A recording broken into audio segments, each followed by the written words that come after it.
Welcome to the Goddard Report.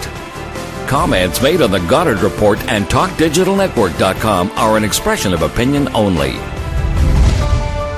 Here is Jim Goddard. My guest is Wayne Coulson, CEO of Coulson Flying Tankers, the operators of the monstrous, marvelous Martin Mars water bomber. Welcome to the show, Wayne. Hey, good morning, Jim. Well, since we last chatted a few weeks ago, the Martin Mars has been out there thundering around British Columbia. What has it been doing? Yeah, we've had several fires we've been on. We've been up to Nelson with it. We've been to Lake Cowichan with it. We had one actually in our backyard in Port Alberni. We got on an initial attack and got it snuffed out. So far we've had a good run with it. And the latest fire, Harrison Lake? Yeah, we did get on Harrison as well and got some time in on that. We had an unfortunate incident with one of our flight crew. I guess it was August 7th now, Jim, where the airplane, we had to take a time out, and we've come up with another plan to get the aircraft back in the air. But yeah, so that was a bit of a shock to everybody in our aviation family.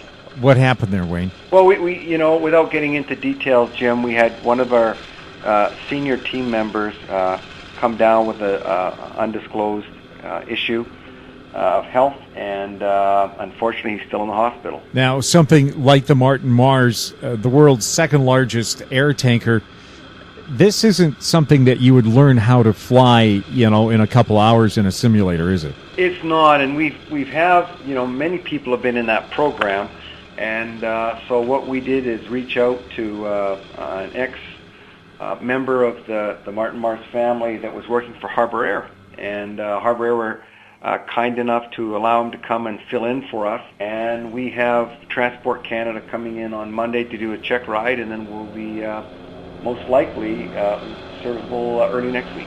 For people unfamiliar with the Martin Mars, can you give them a bit of a background, its history, and why it's so important to have this available on the firefighting front? Yeah, this aircraft was built actually in 1945, so it is it's a large warbird. In its time, it was the largest aircraft in the world. The only aircraft larger to supersede it was the 747, and 1967. So this aircraft, its primary mission was running between after the bombing of Pearl Harbor. It was airlift support for the U.S. government between the Hawaiian Islands and the West Coast into San Diego and San Francisco. And they were retired in the late 50s and picked up by a consortium of 5 timber companies and were converted into water bombers. And those timber companies operated those aircraft up until 2007, where we bought the aircraft and reconfigured them to do something a little bit different by being able to move around the country. Now, I've seen documentaries on the Mars water bomber. What it does better than any other aircraft in the world is squash a forest fire before it can really get started. Yeah, and that's been the magic on the BC coast. And unfortunately, we missed the Port Hardy fire. We weren't in the game, and we missed Seashell. We missed the big fire at Sprout Lake where it lived. And its stomping ground has been Vancouver Island, and over the last 5 decades. And typically, if it gets to the fire within the first hour, one load, and it's a distant memory, that fire. I understand too with the Harrison Lake fire, it set a world record. It did. Well, actually, it wasn't a world record, but for the BC Forest Service, we were knocking off 108,000 liters an hour, and the best we've done was Lake Shasta in 2008. And we were knocking off 135,000 liters an hour. And, there is no aircraft on the planet that can, move that sort of volume of water that quickly onto a wildfire. How long does it take the Martin Mars to scoop along a lake or the ocean and get enough water? Well, typically that aircraft, when it comes down, it hits the water at about 80 knots. We slow it down to 70. We put the probes down. The 2 little 8-inch probes get thrown about 12 inches into the water. And we ingest water at 200 gallons a second, and in 32 seconds we have a full load of water, the probe's up full power, and off we go. So the whole sequence of scooping is roughly 32 to 34 seconds. 8-inch probes. Now, I saw a CSI Miami episode where a scuba diver was found in the middle of a forest fire, the body of a scuba diver. This thing couldn't scoop up a scuba diver, could it? No, that is just one of the great myths. Oh, thank goodness for that if you're a scuba diver, although it probably wouldn't be a pleasant encounter. Wayne, what's the future of this monstrous, marvelous aircraft? That is the million-dollar question, Jim. Certainly it's driven by the customer, and right now the customer is the province of British Columbia. And, they will look at our delivered cost per liter, we're hoping, and typically what happens is people look at the total cost per hour, the total cost of the contract, and what gets missed is you need to divide that cost by what it delivers. And we know that if that equation is reviewed, that we will be one of the lowest cost producers of a delivered liter of water on a wildfire. And we're hoping that's the equation that government has a look at. Yes, of course they're going to look at the overall cost per hour. But I look at what the Premier thought was a replacement for this little pontoon airplanes. And I mentioned that, look, with the monstrous fires we've had in BC this year, the load of water that they drop could actually evaporate before it even reaches the ground. Yeah, in some cases, in the right temperature and relative humidity, you're correct. It will. Now, the flying tanker that you have, the Martin Mars, as far as I know, it drops the equivalent of about 10 fire trucks worth of water at one time? Well, we drop water at 2,000 gallons a second for 3.5 seconds. Most air tankers drop between 400 and 600 gallons a second. So the impact on the ground is very significant by comparison. The footprint of a Mars drop is roughly 4 acres. Wow. Yeah, you can see how that could squash a fire pretty fast. Well, and typically on the West Coast here with our fuel, a fire grows about 3 acres an hour. So that's kind of the guidelines that we use. So we think that, if, given an average, if we're there within the first hour on initial attack, that one load will catch it, and then, it'll be manageable. And, wildfire is one of the only natural disasters that you can control. And of course, we have a government that is worried about costs. Again, you're pointing out how much water you can get on the fire at one time. Plus, BC, we have no shortage of water, do we? No, and the bulk of the water and the water sources that is available to the Mars is in the urban interface.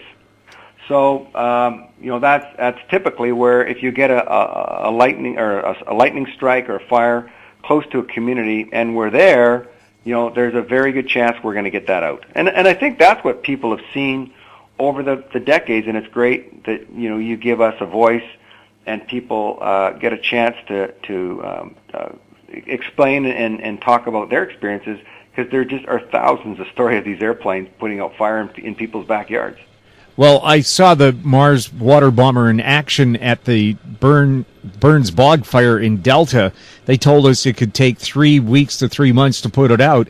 I think we were there for 3 days, and we saw the Mars water bomber do a kind of a celebratory drop near the airport, and then it flew home. So a fire that could take up to 3 months, it handled in 3 days. Well, and that's where, this initial attack is so important in any wildfire. And we need to get the firefighters onto the fire as quick as we can. We need to knock a fire down as absolutely quick as possible.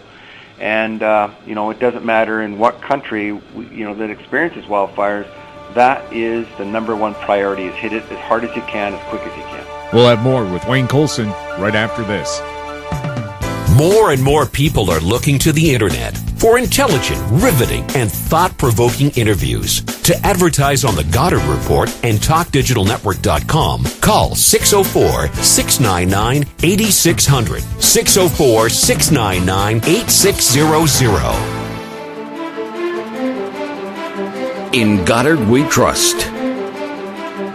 Welcome back. We're speaking with Wayne Coulson, CEO of Coulson Flying Tankers. We're talking about the monstrous, marvelous Martin Mars water bomber. Wayne, what's the future of this airplane? I mean, if the BC government doesn't contract it to fight forest fires, would other areas like California use this airplane? We've had it down in California before. What's happened, the transition that is going on now in the air tanker world is governments are looking to get newer aircraft and spending more money. So an example of the older air tankers that were generating $15,000 a day, in the case of our new C-130 and other comparable airplanes, they're paying $35,000 a day. So governments have finally, and the only way they were going to be able to attract newer aircraft was to pay more money. So we've seen the market double in a matter of 3 years since we've been involved. In fact, our C-130 is probably one of the highest revenue generators in the world of air tankers. Right, and that's a Hercules. It is a Hercules, yes. But you can't fill that up in 32 seconds, can you? There will never be an airplane that can do what the Mars does, and that's the interesting rub in this airplane. And for us, it's always been about the firefighters and supporting them, and coming to the table with 27,000 leaders and supporting those hardworking folks on the ground. We've done a lot of great work over the years that we've owned them, and it would just be a shame that it would have to go off into the sunset when it has so much life left. Right, and when you said life left, I mean, this is a 75-year-old airplane. Now, if somebody thinks that's too much of an antique to be flying, the B-52, which was invented back in the 1950s, they expect that to keep flying until 2050. So the aircraft will be 100 years old before they're retired. So your airplane is still relatively young if you compare it to that. Well, and we had some gentlemen from NASA come in prior to getting our contracts with the U.S. Forest Service, and they were fatigue specialists. And in fact, they worked in the space shuttle program. And these gentlemen came out, and there's two things that really create fatigue in an airplane. One is the landing gear, where the takeoff and landings and the aircraft taxiing through an airport at max gross weight. And the other thing is pressurization. And the Mars do not have landing gear, and it's not a pressurized aircraft. So by comparison to a newer airliner, the Mars is actually in exceptionally good shape. And, the people before us, the Forest Industrial Flying Tankers, and the folks that worked on it over the last 5 decades, I mean, they were true aviators with excellent skills. And that airplane, honestly, is a pristine aircraft. And we had the Pacific Aviation Museum come by last year and have a look at it. They're from Pearl Harbor, and they're looking to acquire an aircraft, the Mars. And they wouldn't take it because they said this thing is way too good to be going to a museum. It's got way too much life left in it. And they see warbirds of all kinds of shapes and sizes. So that was good to hear. And the aircraft does have a lot of life left in it. What about flying in fires? Do you have the equipment on board where the pilot can do blind dumps of water, blind bombing?